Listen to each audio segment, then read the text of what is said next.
Welcome friends to another r/malicious compliance video. As always, if you enjoy the stories, please make sure to hit the subscribe button. And our first story of the day is by Brass Dragon LP. You want the price I told you the first time? Done.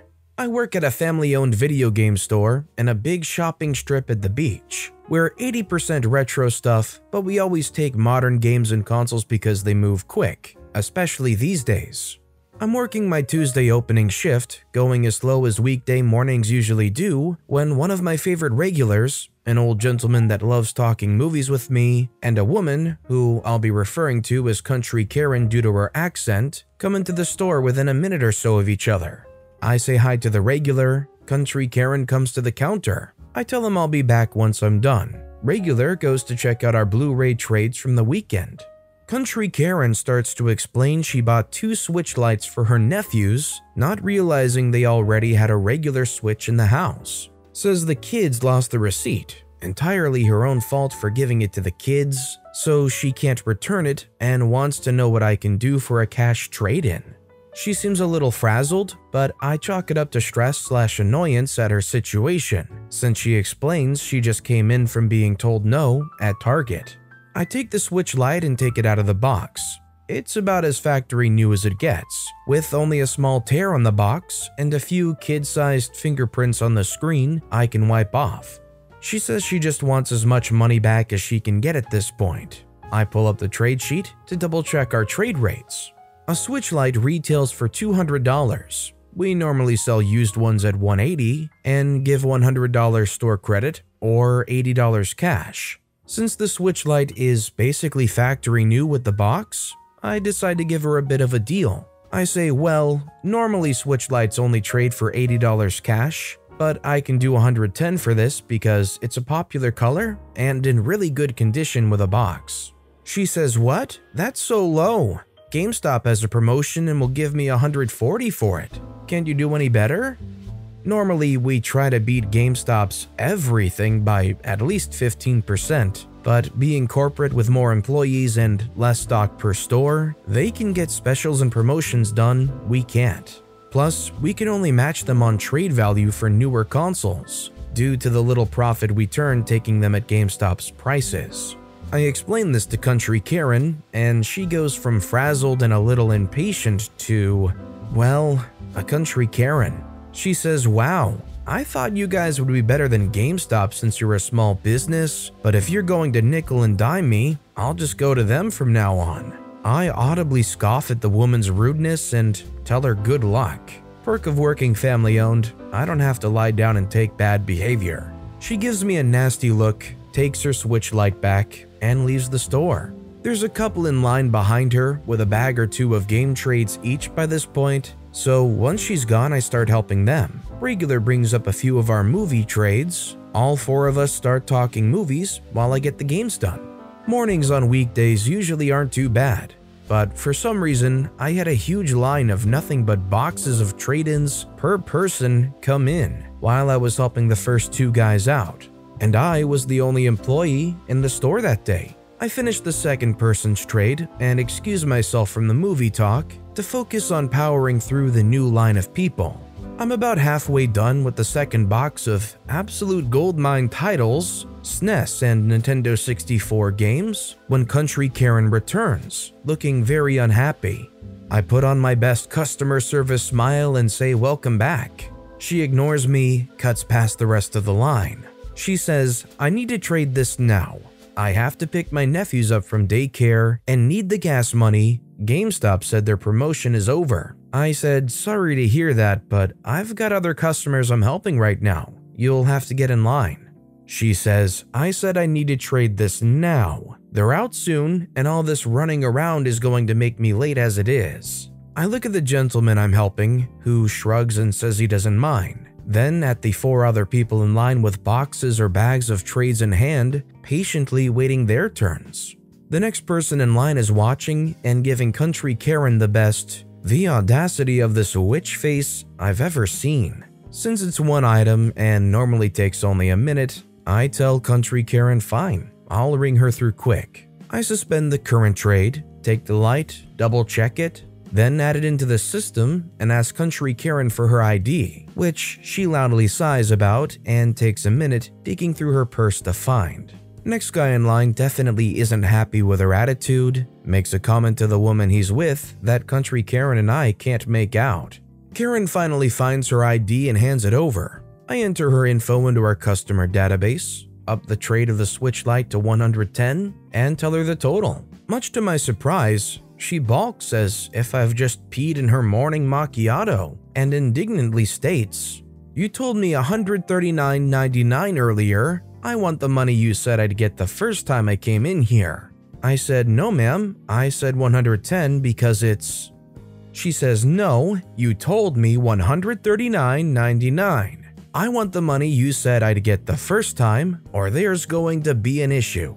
That's BS, since every single trade in our store rounds to a whole dollar amount. But Country Karen keeps insisting I told her what I'm assuming was the GameStop promotional trade price. At this point, both I and the next guy in line are done with Country Karen. He loudly sighs and says, "Come on, man," but Country Karen either can't hear him or doesn't care. I, on the other hand, give Country Karen another winning service smile. "Sure, your trade will be $80 cash then."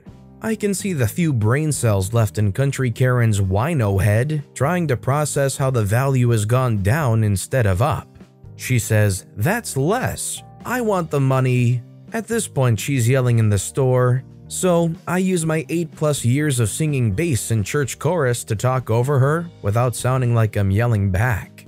"I told you normally switch lights trade for $80 cash, but that I'd cut you a deal for $110. If you want the amount I told you the first time, that's $80. My regular and one of the first 2 trades are still near the till, and they both pipe up to support me and say I did, in fact, give her those numbers. Country Karen, red in the face and realizing her mistake, starts to backpedal. She says, "God, fine. Just give me the $110 so I can leave already."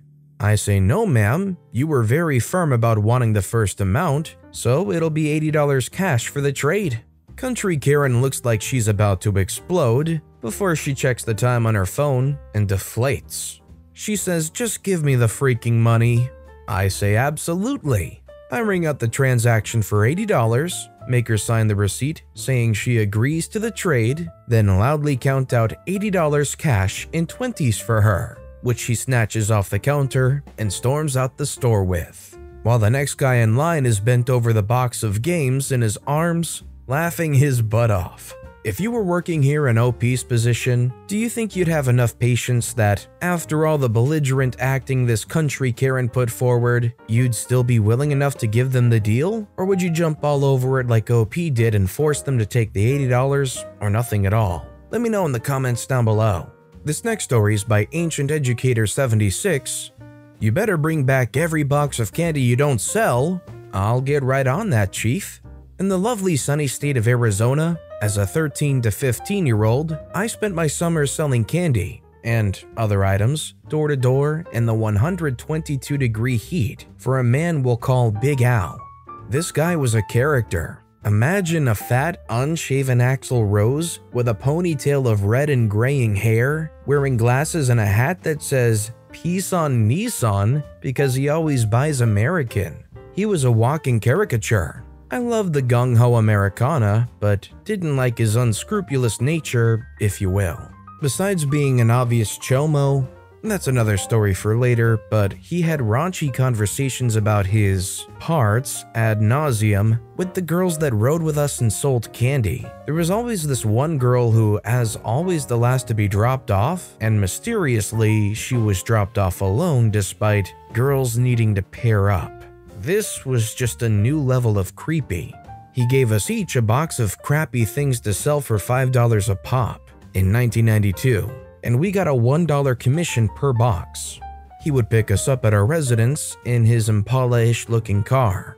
It was so wide that it looked like 2 side-by-side motorcycles in the dark. He would drive us to ritzy neighborhoods and was super strict about the sales process, like we were going to screw him over or something. He would just drive an hour out of town, middle of the day, in some fancy place like Awatuki and drop one of us off in an apartment complex. We all fought to be the first dropped off. We would get out with our box, he would have us right then and there recount each, and he would write it down, and he would always say, "You better bring back every box of candy you don't sell." I should have known that this dude was being extra, and this indicated that he was actually screwing us. So anyway, I'm doing this for a while now, and at least half the time he says, "The count says you should have had 4 Butterfinger bites. You only have 2 left, so you sold 2. Where's that money?" I swear that I didn't have 4. I even counted them to him, but he insisted. So on a day where I sell 16 items, I make 11 instead of 16, and he pockets the remaining 69 bucks.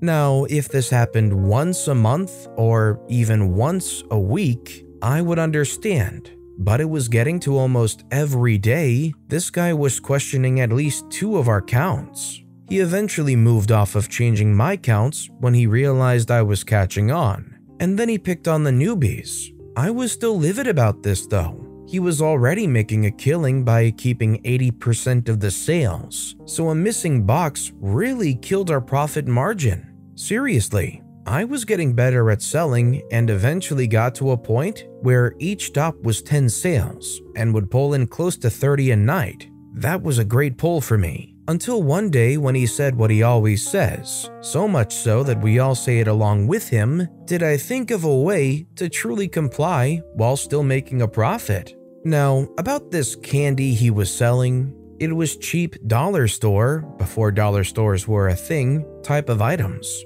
It was literally a box of peanut brittle that you would pay no more than $2 for today.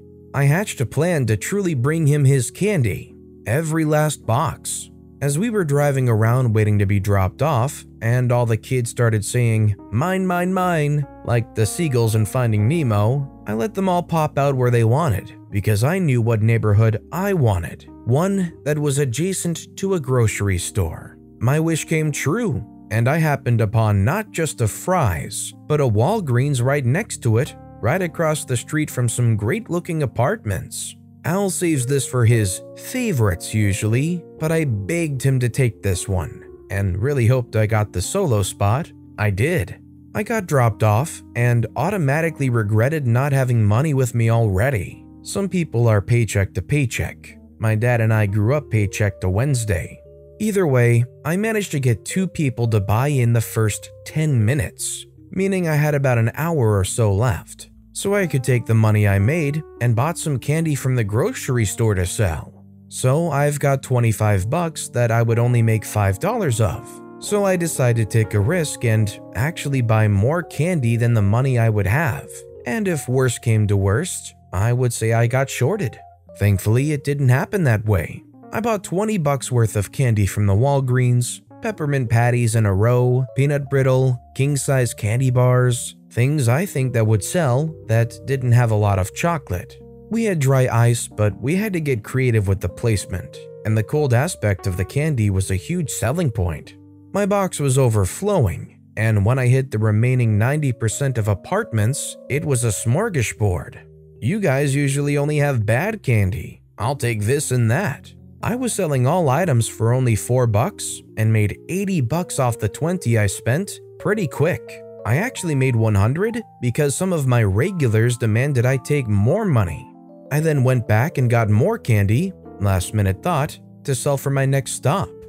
I know I was taking a risk doing the second one. I should have just stopped, but I just had to push. I picked up 10 more candies, the stuff that sold first, and loaded the box in a way where these weren't visible at first glance in the box, and I pocketed the non-chocolate items. So Al comes back on his chariot, making his usual mating call of "Richie," and then a brief pause, then a bunch of horn honks to follow the cycle again. It was actually hilarious because for some reason his horn only worked when he was turning. This made for some hilarious scenarios. So I popped back in telling him I sold 5, more like 25, and he said, "Seriously? This is why I give this one to the girls." Yeah, I know all about what you give to the girls, bro, and based on your unnecessarily graphic description, it's the dimensions of a beer can. Gross. I was going to argue, my favorite pastime, but I left it and waited to see where I got dropped off next. By the end of the night, I sold 30 of my stuff that I bought and 8 of his. I gave him back every box of his that I didn't sell, and even gave him too much money, by $4, because I didn't do my math right. I still wound up with well over 100 that night, 5 times what I do on my best night. To me, OP sounds like a true entrepreneur. They've got the smarts and the get-go and the know-how to just get it done and make some money. I just hope that OP could keep repeating this performance and generating themselves a nice little side pocket of cash while kind of dumping all over this guy's obscenely predatory program. But with that being said, that's a wrap on another bunch of stories here today. As always, if you guys have any favorite videos of this bunch, let me know which one in the comments down below and why. And if you enjoyed the stories in general, if you could subscribe to this channel, it'd mean a lot to me. I make these videos daily, and it's by far and away the best way to support my channel. So no matter what you did, whether it was subscribing or liking, leaving a comment, I just appreciate the heck out of you guys. And as always, I'll be back tomorrow with even more stories right here on the Storytime channel.